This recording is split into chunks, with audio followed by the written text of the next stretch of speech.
called conductor. Yeah, I guess so. What do we do if Doug comes? He has to stand. We improvise. Welcome. I feel so tall up here. Normally we're down there on the floor with you, but as you can see, there's a huge stage extension today, and we'll get to why in just a moment. But first, I'm Christa Wessel. I'm the midday host at All Classical Portland. Everybody knows you here. Thanks for listening. Clearly, you all have 89.9 as the #1 preset on your radios, right? Yes, okay, good. Heads nodding, excellent. And you know who this is, too. This is Carlos Kalmar, the music director of the Oregon Symphony. Hi, good evening. All right. We may, perhaps, have a special third guest joining us. Or not. Or not. Doug Fitch, who is the creative director, the mastermind behind the second half of the show. His plane landed exactly 10 minutes ago. He may join us if traffic is good. It's Portland. I know, right? So we'll see. We might get a surprise guest tonight, but I'm so glad he's going to be here for opening night of this amazing production. Let's start at the top of the program then and end up at Petrushka in case he cares to join us. How does that sound? It sounds perfect. Okay. You are starting this program in an unusual fashion. Usually the idea of a program begins with a little overture. Latecomers are seated, then we dive into a symphony or a concerto or something. You flipped that over tonight. Well, there is a reason for that, which I learned actually yesterday. I mean, I knew that the first part of the concert is Walton and Haydn, but I simply forgot what the order is. And yesterday somebody said, no, the Haydn is first. And of course the reason is very, very obvious. So the Petrushka, which is the centerpiece of what you're going to hear and see tonight, is kind of it's a big circus. And so it's kind of a dramatic setup. You start with a Haydn symphony, one of the big ones. Then you play an overture by Walton that is kind of a circus. And then you go to intermission. And it's kind of a good setup. And before you get the big cake, which is Petrushka, you have another piece of very quiet music. So it's kind of a drama.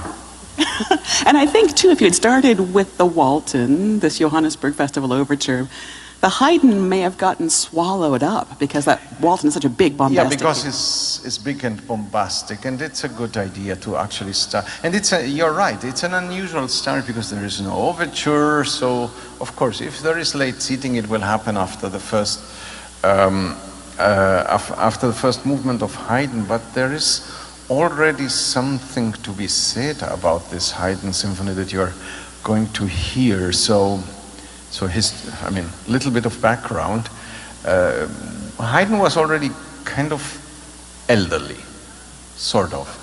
He had worked for over 30 years for Nikolaus Prince Esterházy near Eisenstadt. He was the music director there, and then Nikolaus Esterházy, his employer, died, and the new count simply said, not interested in music, dismantled the orchestra, allowed Haydn a pension, which was very generous, but essentially said, go away, goodbye. And Haydn then was in Vienna, and as the story says, an English impresario by the name of Solomon simply burst into Haydn's house with the words, Haydn, I am Mr. Solomon from London, I came to fetch you. And invited Haydn to London, and that is a sensation. First of all, the travel from Austria to London at that time was a little more complicated than just hopping on a flight and flying for 2 hours 30 minutes, which is what it's now. And second, Haydn at that time had never ever been anywhere, literally, never. And so, but Haydn said, okay, I'm interested, and then Haydn was received in England like royalty. I mean, Haydn was very famous at that time, but the English received him like royalty. and he created the last 12 symphonies for them. And that, I mean, can we say the rest is history? No, it's not. There are little things in between, like, so he went to London twice in his life, stayed maybe a few days over a year the first time, and nearly a year and a half the second time. In between, when he came back to Vienna, he had a new student, which is also interesting. And the new student and Haydn did not really get along very well. So when Haydn went the second time to London, his student went to study with somebody else. Well, the student was Beethoven. I mean, no big deal. Different personalities, you know. And in the second time, so Haydn wrote 12 symphonies, 6 first, 6 later, and they are pretty much the crown jewel of symphonic writing of the classical era. And it's one of the ironies in life that nowadays, many years later, we cherish, rightly so, I have to say, the last symphonies of Mozart. We absolutely worship, also rightly so, Mr. Beethoven. And Haydn, yeah, sometimes we listen. But out of these 12 symphonies, how many do we play? Yeah. 3? Surprise. Well, Farewell. Yeah. No, Farewell is way earlier. Earlier, yes. Oh, you're talking about the London Symphony. No, about the London Symphony. Yeah. We play Surprise, we play Military a few times, we play The Clock. Yep. End of story? End of story? Yeah. Well, until tonight. And then we play 103, and it's called the Drumroll. And that's already kind of... What I always do, I try to go on Wikipedia and search why this piece is called the drum roll. Well, I know why the piece is called the drum roll, but I try to find out who named it the drum roll. So here's the kicker. There's this piece starts like like 11 of the last 12 symphonies by Haydn starts with a slow introduction. So does this one. Difference is most of them start majestic, this does not. And on top of that enigma, it starts with the drum. But, and the problem with that drum roll is, so Haydn writes a note into the score for the drums, doesn't write loud or soft or anything, and writes the word entrada on top of that. And so over many years, and you can listen, there are many recordings of the symphony, many colleagues of mine do it in such a way that there is a drum roll. Well, it's called the Drumroll Symphony, right? Yeah, but entrada does not mean a roll. Entrada means entry. Hi, good morning, here I am. So, many colleagues of mine, so I do the same. I just told my wonderful principal timpanist, Jonathan Greeny, go and do something. Did you give him duration or anything? I tell them 10 to 15 seconds. If you want, write it down. If you want me to write it down, I will write it down. If you want to improvise, improvise. He will be improvising. That's so dangerous to tell a drum player to take a solo. Actually, yesterday in the dress rehearsal, he played for, I don't know, 12, 15 seconds. It was really engaging, and of course the orchestra was very happy, and everybody tapped their feet, and I said, and why do we have to play the rest of the symphony? Well, so it's very engaging. So there is that, and that's why it's called the drum roll. Some unusual things, just on the run, that I tell you about this symphony. 2 things. The drum roll happens at the beginning and at very towards the end of the first movement. It comes twice. And then comes the slow introduction, and then comes the wonderfully crafted, it's Haydn, what do you think? It's best of all. One little unusual thing is that this slow introduction comes again in the first movement when we are actually playing fast music. It comes, the same music, in a fast version, which is, yeah, it's Haydn. The thing with Haydn, it's always fascinating what solution he offers to everybody. So then we go into the second movement, which is a slower movement, but not too slow, and it's what we call a double variation movement, because there are two themes and he does two variations on each theme. This sounds very technical. Essentially, it's a great deal of fun and wonderful. Then we have I wouldn't even call it standard third minuet movement. And then comes the last movement, which is also a little bit unusual in the sense of it starts with the horns kind of blasting a 4-bar theme, like, hey, pay attention. And then something like a rondo form. And the fascination of that movement is that, again, Joseph Haydn manages to build an entire movement out of one little cell of music. There is, and what he does, and how versatile it is, and how inventive it is, and what happens, and what doesn't happen. It's absolutely amazing. So, at least people like myself then think, well, there you have Mr. Haydn showing to the world that he is actually the king of symphonies. Yeah. And of course it's obvious that a few years later, Mr. Beethoven takes it from there. Yep. And takes it to a very different level.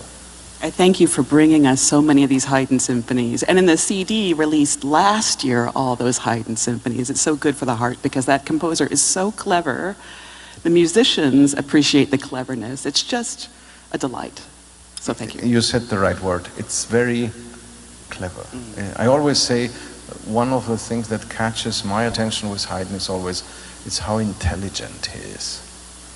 Witty.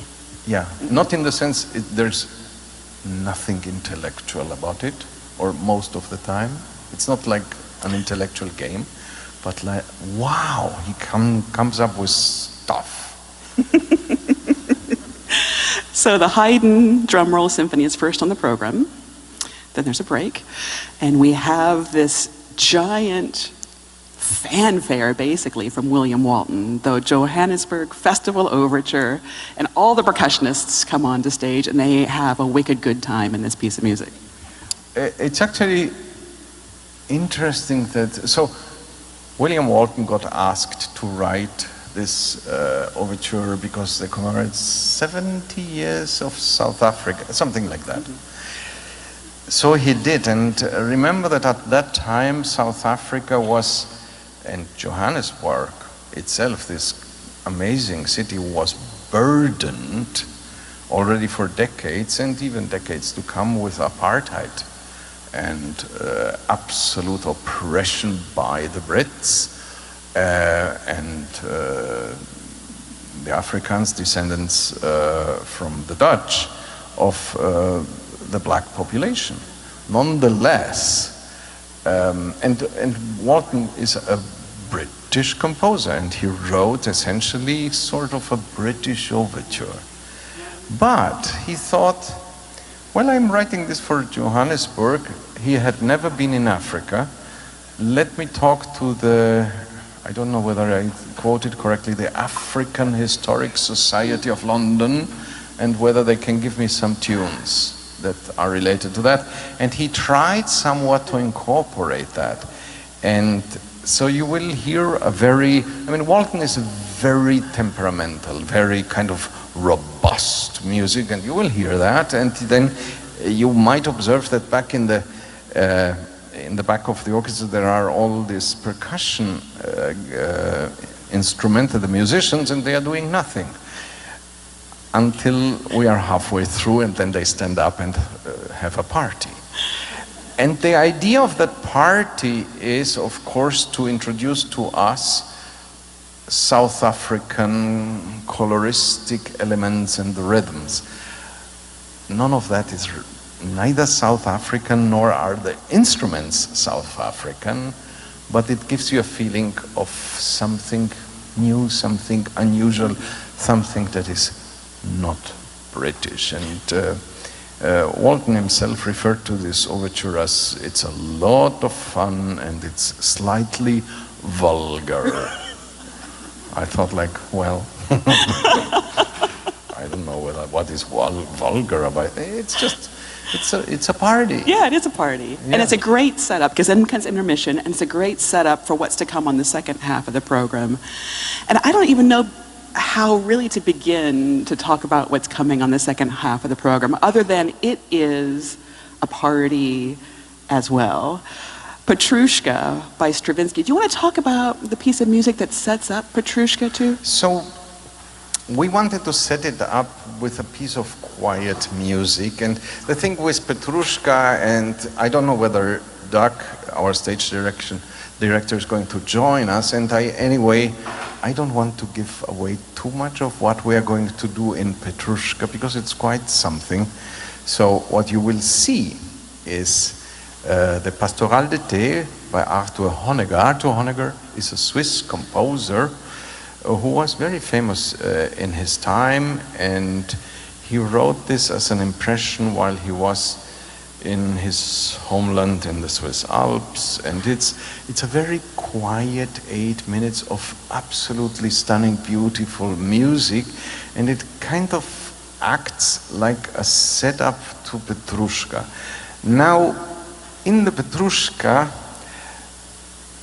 I just, because it starts kind of, I have a certain role at the start of Petrushka, so I can say this. Because I have a certain role at the start of Petrushka, my wonderful associate conductor here at the Oregon Symphony, Norman Huynh, is going to conduct the Honegger. So the Honegger is his, and I'm somewhere. I think because you tease that you have a certain role, we should talk about the fact that everyone on stage plays a certain role. So you are the magician. Yes. You bring Petrushka to life, both musically by directing the musicians, but also you will see Carlos and many of the musicians in costume tonight. Yeah. Yes. Yeah. I mean, it's, in the second half, no, in the Petrushka, not in the Honegger, in the second half, it's a little more colorful on stage than what you're used to. The thing with Petrushka is, Petrushka by itself is a very, very colorful piece. And the setting of Petrushka is in, it's a Russian carnival thing. And Petrushka is a figure that everybody in Russia relates to, regardless of the piece by Stravinsky. And of course, it has to be mentioned, this is the second ballet that Stravinsky wrote for the Ballet Russe after the completely insane success of the Firebird. And the third one is then Rite of Spring. And so it's a ballet, it's for dance, but because of what Petrushka is and what the story is, it is very apt for puppetry. I mean, it's kind of very obvious. So what you usually when you go, if OBT does it, or Pacific Northwest Ballet, or San Francisco, one of the good ballet companies, you see actually these puppets being danced by a human being. And in our case, I mean, I'm not revealing something that you cannot figure out by just reading what we are doing, is that Petrushka, the ballerina, are essentially puppets. And the rest is, well, there is a little bit of stuff that we do. And so you have to imagine, and that is why we have this room here. So the puppet masters they need some room to act, and this is where everything takes place. And I'm just giving you a kind of heads up with the assumption that Duckfish's cab was stuck in traffic. So there are several ways to do puppetry, and you might imagine that there are puppets who are as tall as I am, but in this case that exists too in this setting, but there is quite an amount of puppetry where the puppets are this tall, this small, and of course we have a large house. If you are sitting up there, you're not going to see anything, and that is one reason why we have this thing that you see in the back of the stage is actually a screen, and we have cameras, and there are projections, and the little puppets are going to be filmed live, and it's going to be projected there, aside from maybe something that the orchestra is doing, which also is going to be filmed and appears there.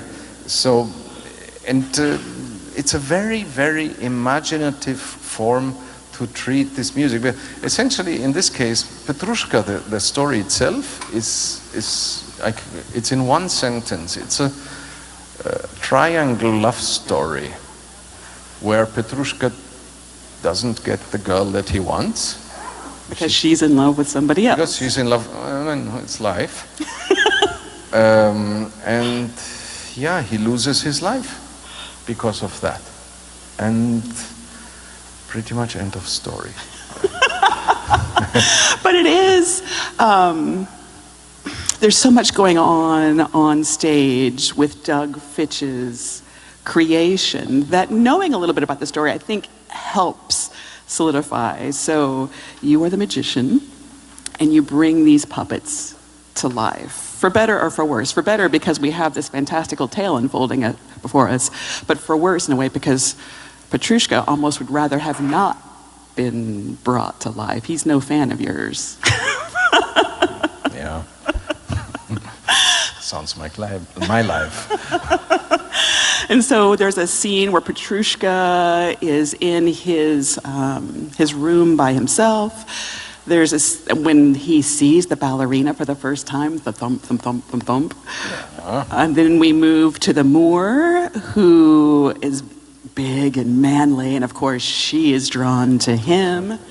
All of this in the backdrop of this wild, almost like Mardi Gras, Russian Mardi Gras scene. I mean, there are so many, so that is where we are reminded that this is a ballet, because there are specific things in this score, in the music, which is so dance-like.